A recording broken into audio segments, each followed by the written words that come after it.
Boa noite a todos, Shalom Lekulam, sejam muito bem-vindos para mais um grupo familiar. Hoje nós vamos dar continuidade ao estudo do Pentateuco, né? Começamos há algumas semanas, e nós vamos falar um pouquinho, nós já estamos no livro de Êxodo, né?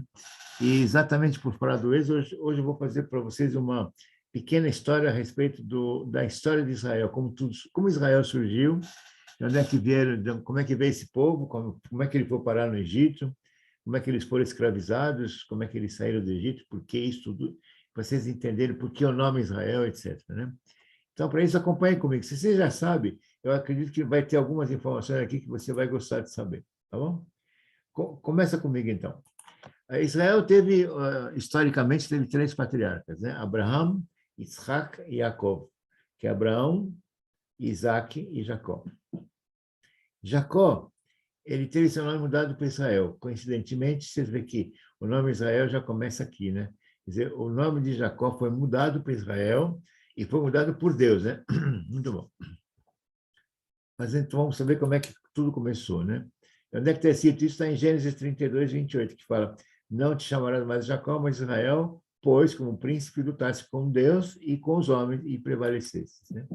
E muita gente interpreta realmente que esse é o motivo por o nome Israel, né? Porque lutou com Deus e os homens e prevaleceu. Mas vocês vão ver que essa interpretação não é a correta, né? Os rabinos mesmo, os estudiosos que vão profundamente na palavra, eles entendem diferentemente, mas isso eu vou falar no final. Muito bom. Jacó teve 13 filhos, né? 12 homens e uma mulher.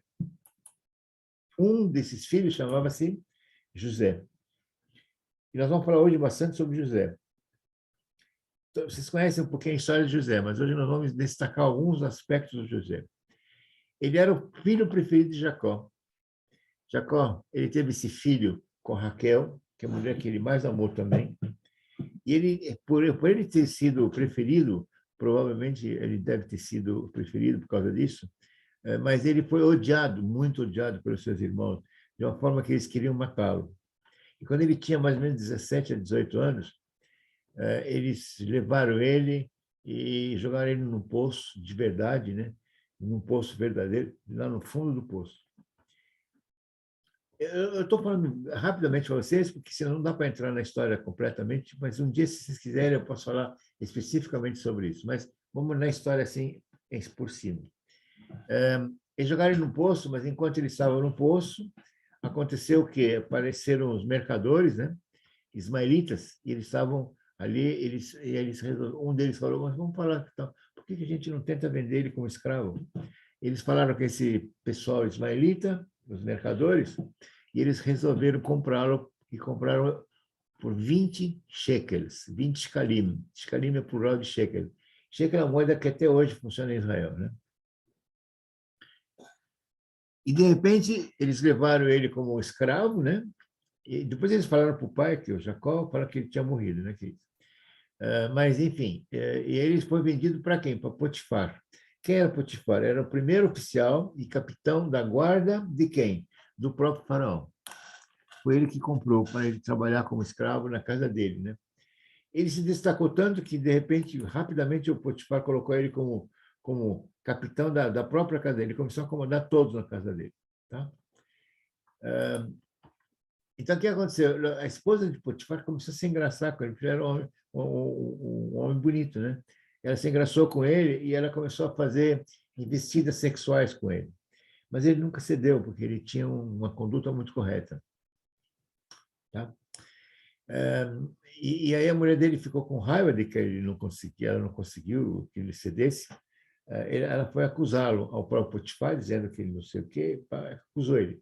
E o Potifar, acreditando na esposa, ele pega e põe ele na cadeia. E ele vai para a cadeia. Mesmo sendo injusto, ele não falou, não se defendeu. Ele não falou, não, é isso, aquilo. Ele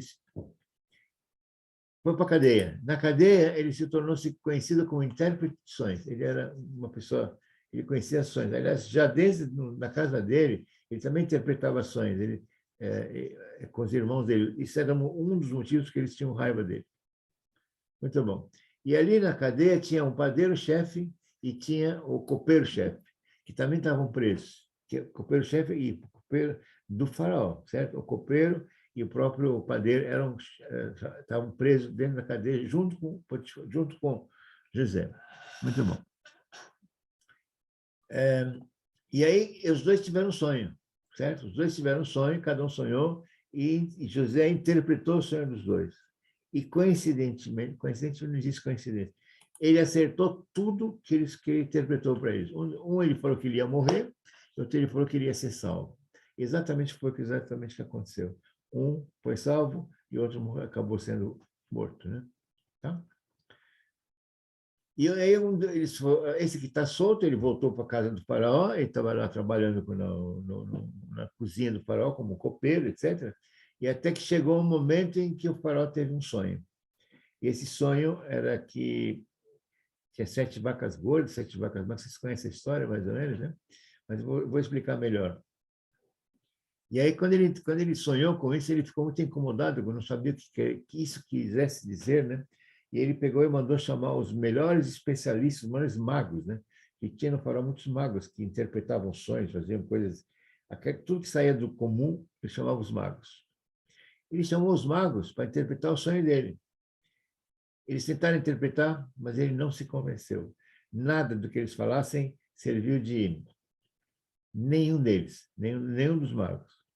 E ele estava muito ansioso, muito bravo, e não sabia o que fazer, até que o padeiro, né, ele chega para ele e fala: sabe, senhor faraó, eu estava na cadeia e eu conheci uma pessoa chamada José, e ele me interpretou um sonho, interpretou o sonho, inclusive, do outro, tal, e ele acertou os 2 sonhos. Ele é muito bom em negócio, ele entende muito de sonho. Por que você não chama ele? E o faraó ficou interessado, né? Ele pegou e chama o José e diz para ele: vem cá, interpreta meu sonho. E José interpreta o sonho para ele. Depois eu vou mostrar para vocês isso no versículo, no finalzinho. E aí ele fala para ele: o sonho era o seguinte, eram 7 vacas gordas e 7 vacas magras.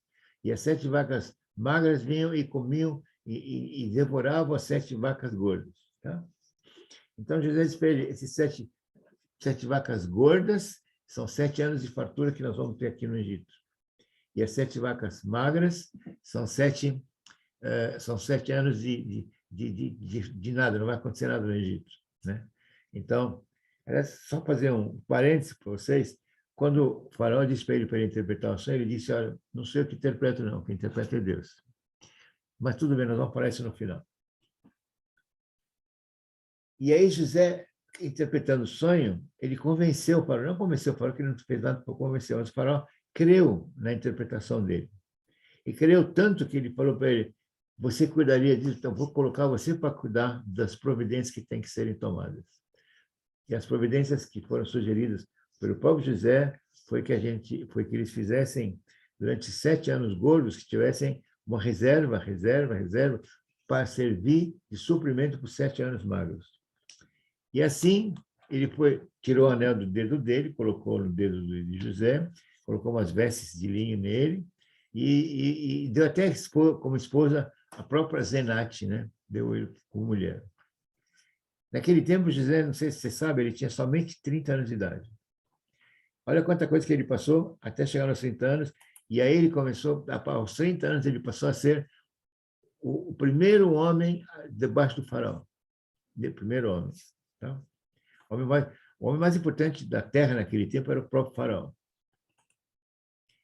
Então, ele passou a ser o primeiro homem depois do faraó. Tá? E aí José começa, então, a trabalhar. Ele trabalha e começa a montar celeiros para guardar essa produção toda do Egito durante 7 anos de fartura. Aí chegam os 7 anos de fome. Quando chegam os 7 anos de fome, realmente chegaram, né? Começou a haver fome em todas as terras, menos na terra de Faraó, menos no Egito. Certo? E Jacó, o pai dele, chegou lá, não era Egito, né? Então ele começou a também passar necessidade. Ele e os filhos, e os irmãos, né? E os irmãos de José. Até que Jacó chega um dia e fala para os filhos, fala: olha, vocês vão ter que ir para o Egito, porque o único lugar que tem comida é lá. Então vocês vão lá, porque senão nós vamos passar fome, nós vamos morrer de fome todos. Então ele manda os filhos buscar comida lá no Egito. Aí eles vão. Chega lá, quem que os reconhece, quem que os recebe? O próprio irmão, o próprio José. Né? que já era, né? E aí ele reencontra os irmãos, e até que eles se reconhecem, né? Até que ele se declara que ele é o José, etc, etc. Vocês já sabem mais ou menos do episódio, mas José os perdoa, né? E quando ele conta para eles, ele chora junto com eles, certo? Perdoa eles. Para encurtar mais a história, então, ele chega lá no final dessa situação toda, ele chega, sem contar de que ele pediu para eles voltarem para trazer o Benjamim, colocou aquele cálice de ouro para acusar eles, para deixar um deles preso, enfim, aquela história que a gente já conhece. Mas aí ele fala para eles, vocês vão voltar para o Egito, vocês vão voltar para a casa de vocês, vocês vão falar para o papai, para Jacó, para todos os filhos, para todos os netos, para todos os animais, para todo mundo, virem para o Egito, né?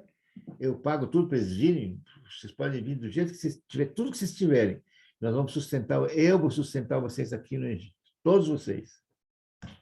Tá? Eles voltam, então contam para o pai que o José estava vivo, o Jacó fica muito feliz, porque ele achava que o filho dele tinha falecido, e não sei se ele acredita, não acredita, e aí ele foram 76 pessoas diretamente para o Egito, na casa de quem? Na casa que José preparou para eles. Tá? Esses são os nomes, olha, está vendo aqui, vou colocar o mouse aqui para vocês.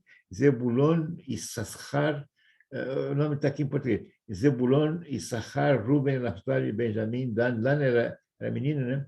Simeão, Levi, Judá, Gad e Asser. Tá?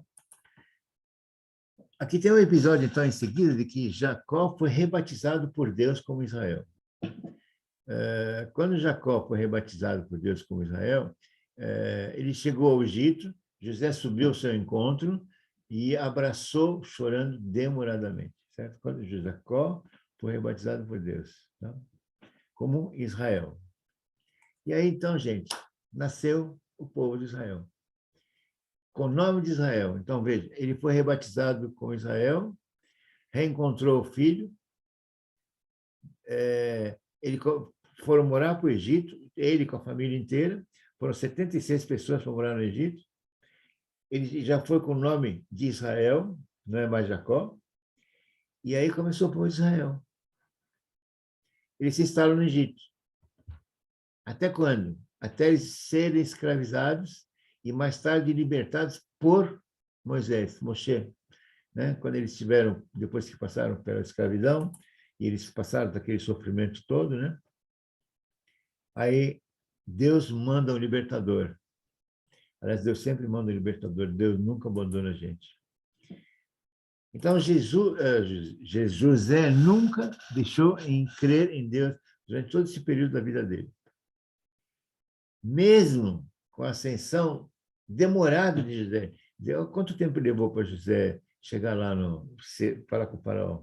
Levou muitos anos. Desde a prisão até interpretar o sonho de faraó e tornar-se homem mais poderoso do Egito, nunca mudou o seu ego. O José permaneceu o mesmo. Nunca. Vocês vão ver no versículo que eu vou mostrar para vocês daqui a pouco, quando o faraó chama ele e fala: eu ouvi dizer que você é o cara, você é o melhor que tem, você que interpreta o sonho, você é o melhor que existe. Interpreta meu sonho. Ele fala: não sou eu que interpreto, não. É Deus que interpreta. Você se coloca no lugar dele nesse momento. O que você faria? Se o próprio faraó te chama, o homem mais poderoso do mundo, te chama e te diz: ou você, que é o bom na matemática, me ensina a somar 1 mais 1, vai falar: não sou eu, é Deus. Pensa nisso, tá? Então, o José viveu muitos anos no Egito, até os 102 anos de idade. Ele viveu até 110 anos de idade. Mas ele nunca se esqueceu da aliança de Deus com o povo de Israel, nunca. E a terra de Canaã, claro, né? Onde morava o Jacó antes, que essa terra seria dada a Abraão e a seus descendentes. Tá?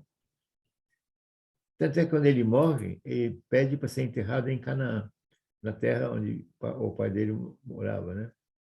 Por quê? Porque a terra que Deus havia prometido a Abraão. Vocês lembram também, inclusive, que Moisés, quando ele tirou o povo do Egito, ele pede para encontrar os ossos do José para poder levar com ele, né? Você sabe da história, né? Curiosamente, são 215 anos de escravidão após a descida de Jacó. Agora, a origem do povo de Israel. Vamos ver a origem, né?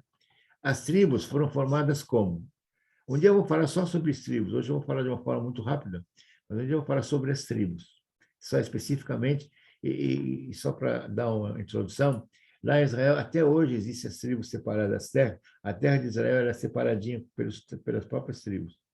Então, olha, são 12 tribos, 10 formadas pelos filhos de Jacó, e 2 foram formadas pelos nomes dos filhos de José. José, que é filho de Jacó.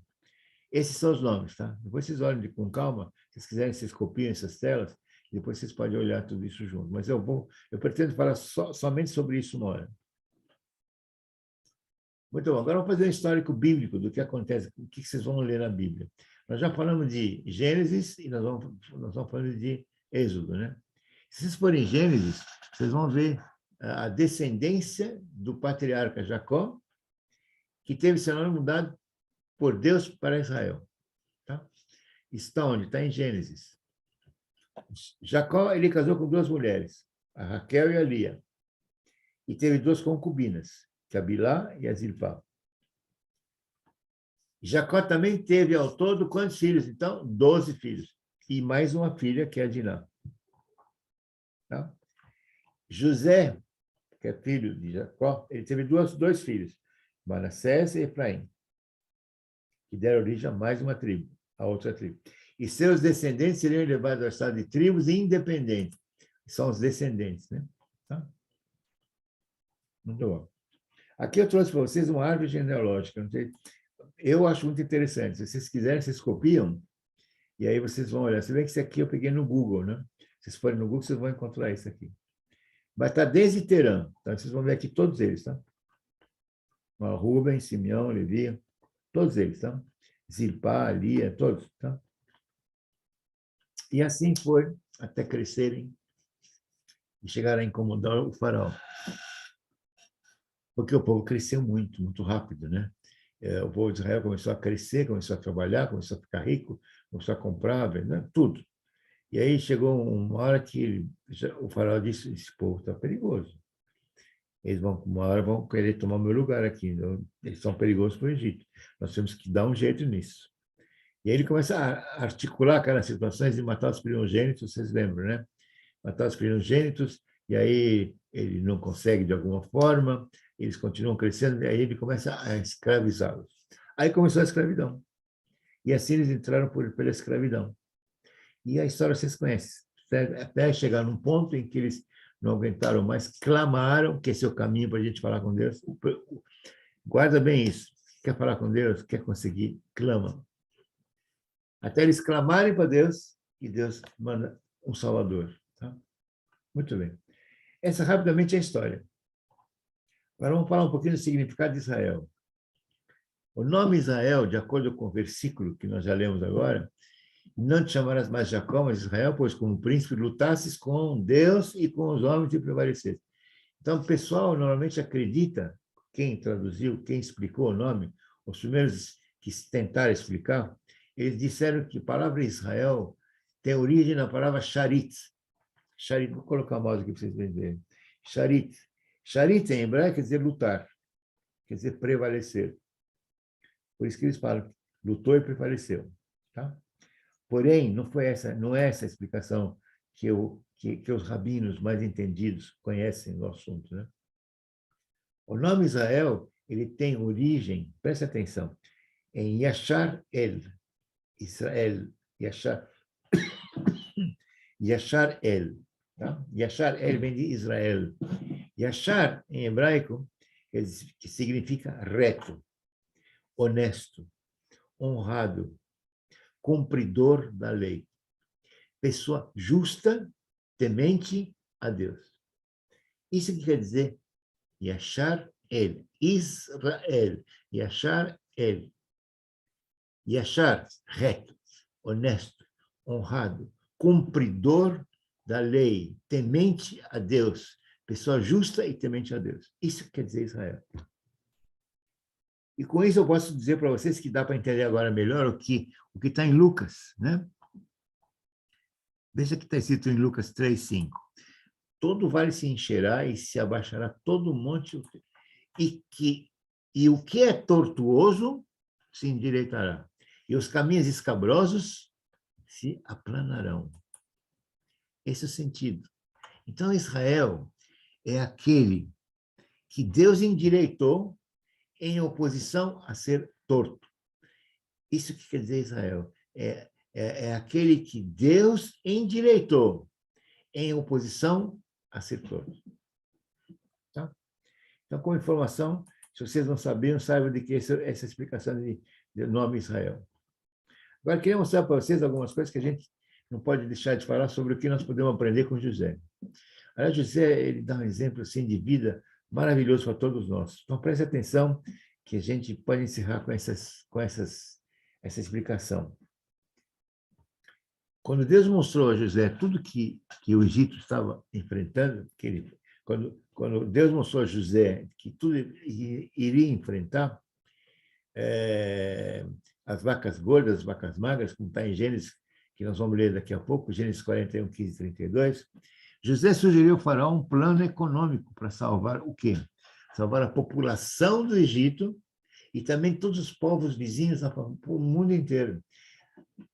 A proposta que Deus mostrou para José era que ele encontrasse um plano para que não sofresse ninguém do mundo inteiro, toda a população. Então, esse plano era exatamente para que salvasse todo mundo que... Dá para entender? Porque o que José fez, na verdade, foi um ato de salvar o mundo inteiro, na verdade, de passar fome. Não foi só o Egito, foi todo mundo. Vamos ler aqui em Gênesis. E Faraó disse a José, eu tive um sonho, e o sonho dizia o seguinte, isso eu tive um sonho e ninguém há que o interprete, mas de ti ouvi dizer que quando ouves um sonho, você interpreta. Olha, imagine o Faraó dizendo para você isso. Olha, eu tentei interpretar meu sonho, mas ninguém conseguiu interpretar. Eu ouvi dizer que você, quando ouve o sonho, você interpreta. O que você responderia? Olha o que ele respondeu. Isto não está em mim. Isto é Deus que dará a resposta de paz ao faraó, não sou eu. Olha a modéstia dele. Olha o temor que ele tem a Deus. José. Então, primeira lição, temer a Deus. Seguir a orientação de Deus. Tá? Então disse para os 7 magas gordos, 7 magas... E aí José explica para ele, né? E ele diz, o que Deus há de fazer, ele mostrou ao faraó. Então, o que Deus há de fazer na terra do Egito, ele está te mostrando agora. Vai ter 7 vacas gordas e 7 vacas magras. Certo? As 7 vacas formosas são 7 anos, e assim por diante, né? Então, o que eu posso dizer para você é o seguinte. Use esse ensinamento para você cultivar a paciência. Porque, veja só, o José, quantos anos ele passou até chegar nesse ponto? Ele nunca renegou Deus, nunca deixou de crer em Deus, nunca deixou de seguir a orientação de Deus. Ele foi odiado pelos irmãos, odiado. Ele foi vendido como escravo e foi preso injustamente e não abriu a boca. Ele achou certo. Ele teve a paciência, ele sabia que Deus estava com ele. Aliás, vocês forem ler a história na Bíblia, vocês vão ver que sempre está dizendo que Deus estava com ele. Ele teve a paciência de poder aguentar toda aquela situação, porque ele sabia que Deus estava com ele. Então, gente, preste atenção. É necessário usar na nossa vida o seguinte: a palavra do Senhor sempre como guia. Você está com algum problema? Tá? Você aqui tem que tomar uma decisão na tua vida? Siga a orientação de Deus. O seu guia, o seu manual de vida, o seu manual de instruções, como você deve fazer, como você não deve fazer, é a palavra de Deus. Usa a palavra. Pega a palavra, você vai ter a resposta lá. Qualquer tomada de decisão que você tiver, saiba que ali você tem a resposta. Tá? Porque toda a sabedoria que existe, ela vem só dele. Ele que tem a sabedoria. Lembra? Me dá sabedoria, Senhor. Então, pede para ele sabedoria, porque só ele que tem a sabedoria. Então, siga exatamente a orientação que está escrito, que Deus dá para nós, tá bom? Era isso que eu queria falar com vocês hoje. Muito obrigado. Em nome do Senhor Jesus, eu agradeço a todos. Por favor, vou pedir para você fechar os olhos, com a mão no coração, e tenta falar com Jesus agora. Tenta não, fale com Jesus, que ele está do teu lado. Tenho certeza que ele está falando com todos nós aqui. Fala com ele. Senhor Jesus, muito obrigado por mais essa palavra, Senhor. Muito obrigado pela orientação, muita palavra maravilhosa, abençoada, que serve para todos nós, Senhor. Até para mim, serve muito. Eu aprendi muito com isso, Senhor. Muito obrigado, Senhor. Que a gente consiga seguir a orientação que foi dada nessa palavra que o Senhor está nos dando, que a gente siga o exemplo de José, que a gente se entenda de que esse é o caminho da gente seguir a sua orientação, Senhor. Que a gente chegue cada dia mais perto do Senhor. Obrigado por tomar conta do pastor João, da pastora Suzy. Obrigado por opere um milagre na vida do pastor João. Cuida da pastora Suzy. Toma conta da nossa igreja, Senhor. Dos nossos pastores, Sidney, pastor Rosângela, pastor Nelson, pastora Fátima, todos os nossos sócios, os nossos membros, nossos presbíteros, todos, Senhor, em nome de Jesus. Obrigado por tomar conta da minha família, dos meus filhos, dos meus netos, da minha bisnetinha. Obrigado, Senhor. Só posso falar obrigado. E perdoe qualquer coisa que eu tenha feito errado, Senhor. Perdoe e me ajude a me corrigir. E me ajude a ficar cada dia mais perto do Senhor e seguir a sua orientação, sempre, em cada passo que eu der na minha vida. יברך אדוני וישמרך, יאיר אדוני פניו אליך ויחונקה, יישא אדוני פניו אליך וישם לך שלום, שלום, שלום, וישם לכם שלום, שלום וברכה, em nome de Jesus. Amém. Amém e amém. Que Deus abençoe a tua vida. Obrigado.